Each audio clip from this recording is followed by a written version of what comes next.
What's up, Market America? How y'all doing? I'm a little under the weather, but I still came out here. I had to be out here with y'all. This flu been killing me. What's up, sis? So this is more like a conversation, not a speech. What's up, Buckster?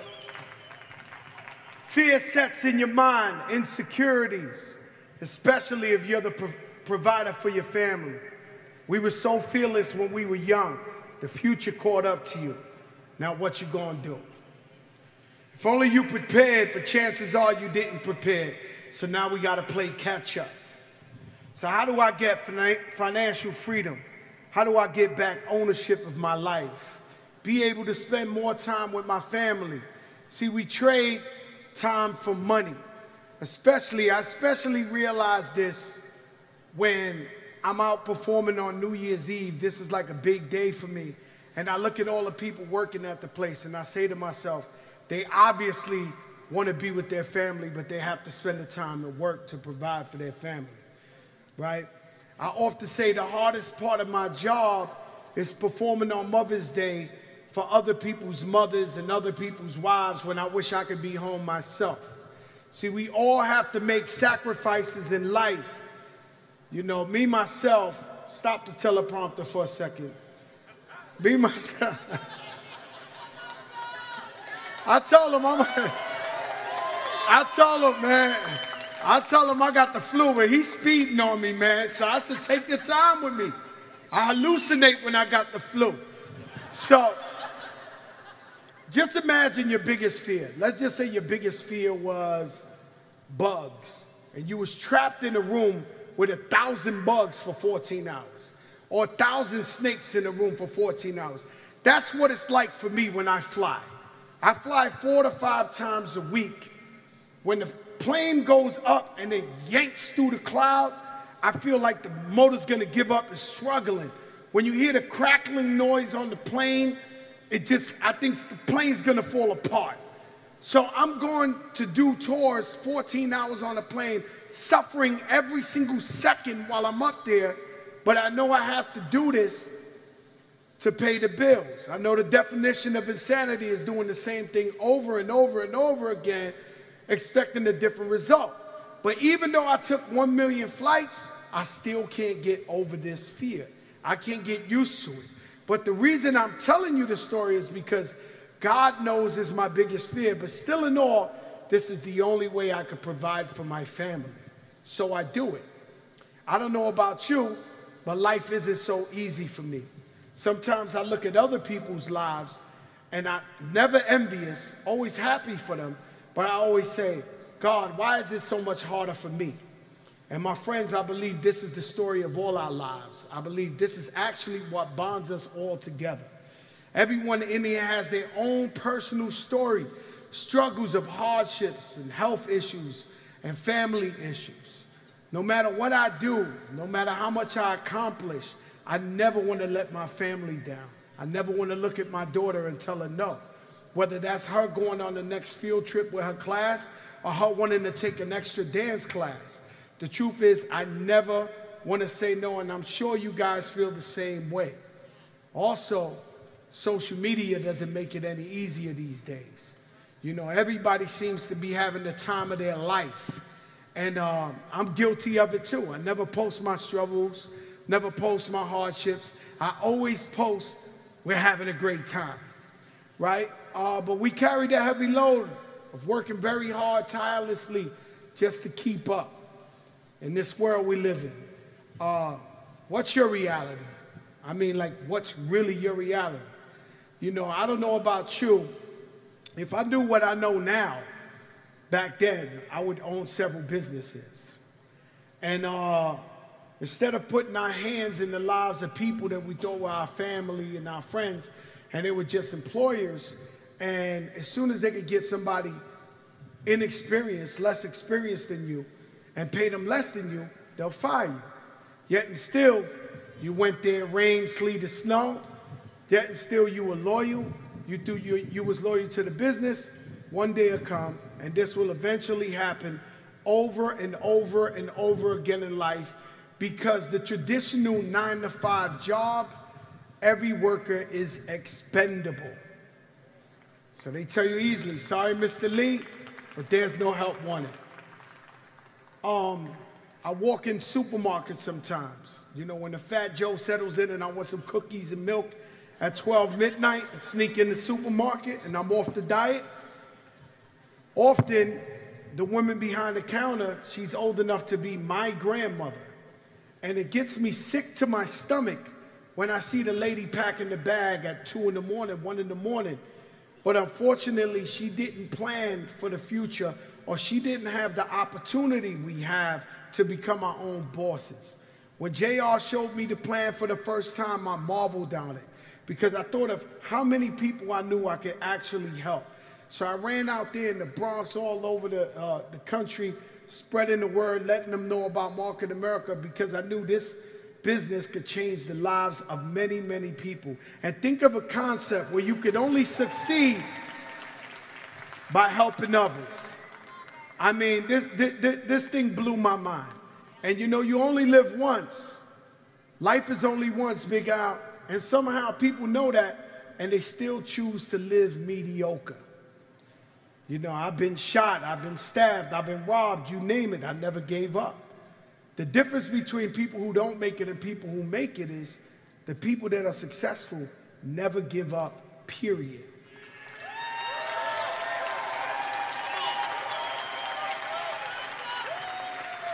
Consistency is key.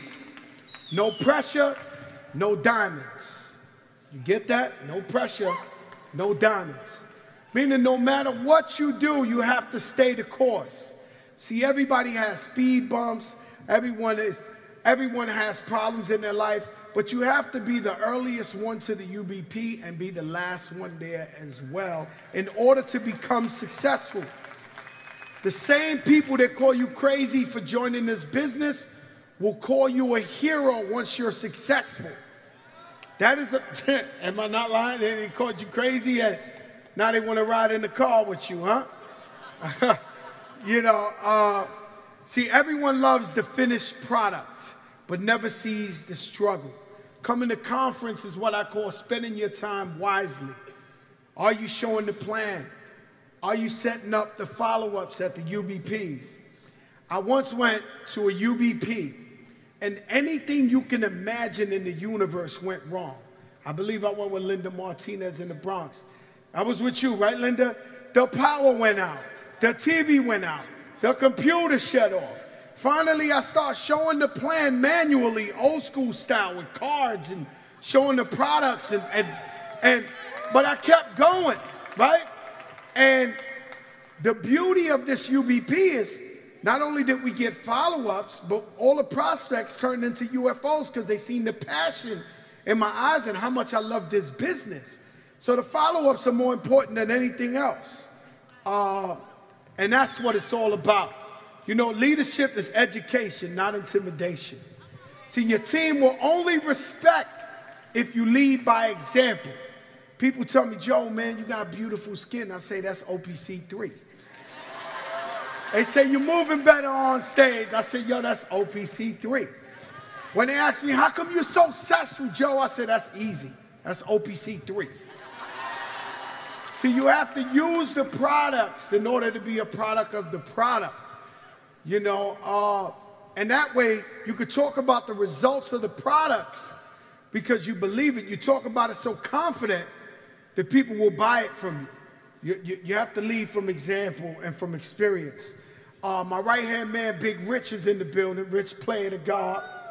And his mother had she's like my mother as well. She had sciatica. So she keep going to the doctor, the medication don't work. I'm begging her, right? But she thinks rapper Fat Joe, he don't know what he's talking about. Please take OPC3. Please take OPC3, mama. Please, no more sciatica. She don't listen to me. But I had sciatica and it took mine away. So eventually I sent Dawn, and Dawn went to Rich. She gave us some free OPC3. We gave her a free bottle. About a week later, she called back. She never felt the sciatica again. Now she's our #1 customer, and she's buying on a regular basis. You got to lead from example. You know, in life, some people want it more than others.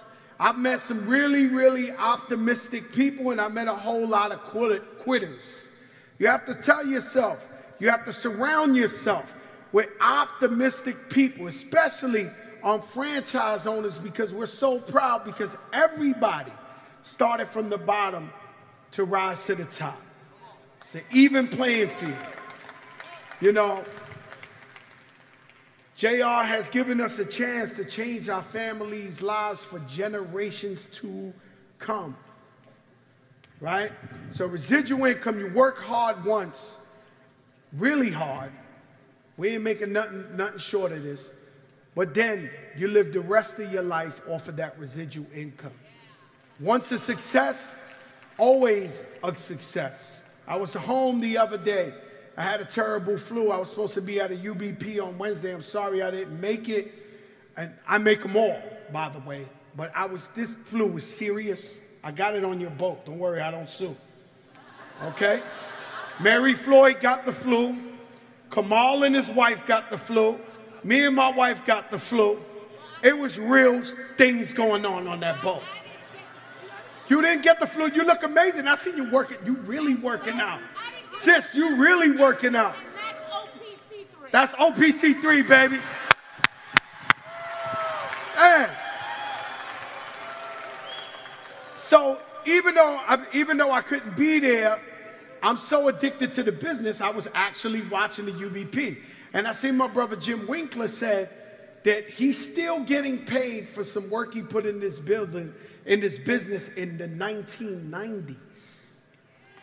You see how crazy that is? He worked in the 1990s, he's still getting paid from it. So residual income is something else. See, my regular job, I go on tour. By the time I make it back home, my wife and my family spent the money, I gotta go back on tour. The true story, guys. That's why this business is perfect for me. Once a success, always a success. And I have to let you know, we are one big family. Even though I'm not with you every day, I feel your presence in my life. As you know, I'm pretty sure you feel the same of me. This is true. I was watching it's true. Mark in America, we one big family. A lot of people could learn from us. You know, the other day I was watching a documentary on Muhammad Ali, right? And he just wouldn't give up. This is why we call him the greatest of all time. He had to practice and train relentlessly. You have to do the same with your business and learn everything you need to know about the business. I went to other people's UBPs, other franchise owners, and offered with no personal gain to show the plan myself. Because I wanted to sharpen my skills. I wanted to be the greatest franchise owner that ever lived. So you have to practice. You have to plan in order to be the greatest of all time. Am I lying, Big Al? Huh? So could you imagine a rap star going into people's living rooms and showing the plan for 3 hours and talking to these people an hour after that? Yo, Andrew, am I lying? Yeah, Jim, am I lying? I'm in their living rooms. And then Fat Joe's in here, and I'm just showing the plan, and I'm talking to the people. Because most of the thing is not even just showing the plan, it's making the prospects feel comfortable, making them feel like you're in this for real. And so I want to be the greatest franchise owner of all time. See, greatness is a vision. You have to visualize greatness. You know, I'm never too proud to put in work to take care of my family as long as it's going to provide the life that's destined for me. See, every successful person knew they had what it took to be successful. They just never had the plan or had the system. I often say my Asian brothers and sisters get up here proudly on stage and they say, we follow the system. This system has been proven to work from continent to continent to continent. It works. All you have to do is follow the system and you'll be successful.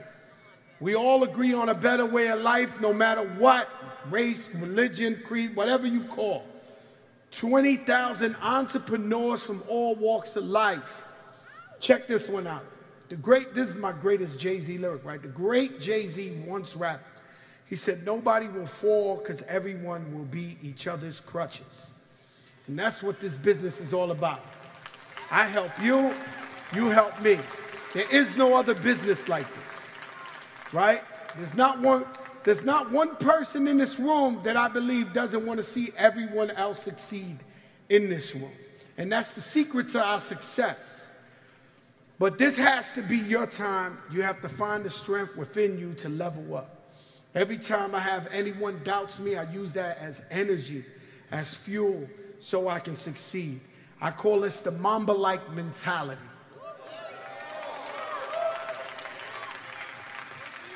Rest in peace, Kobe Bryant and his daughter Gigi, an American icon, one of my favorite basketball players ever on earth, someone I've loved forever. The other day, the Lakers did one of the most beautifulest tributes in the universe to Kobe, and I started to tear. I'm sure everybody who watched this cried. It was in memory of him and his daughter, and it was so emotional I could barely watch. And for sure, the Lakers and the Lakers faithful, they needed this fairy tale ending. They needed the Lakers to win for Kobe that day. And LeBron gave such a beautiful speech.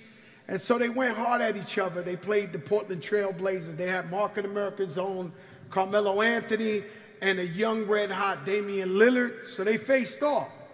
And I watched this game, and I wanted the Lakers to win for Kobe.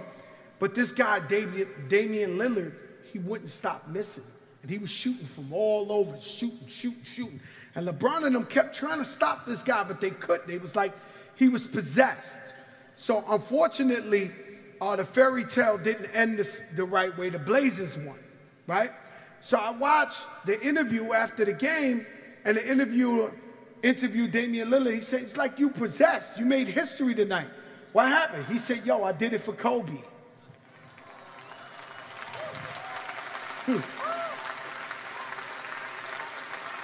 He said, I did it for Kobe.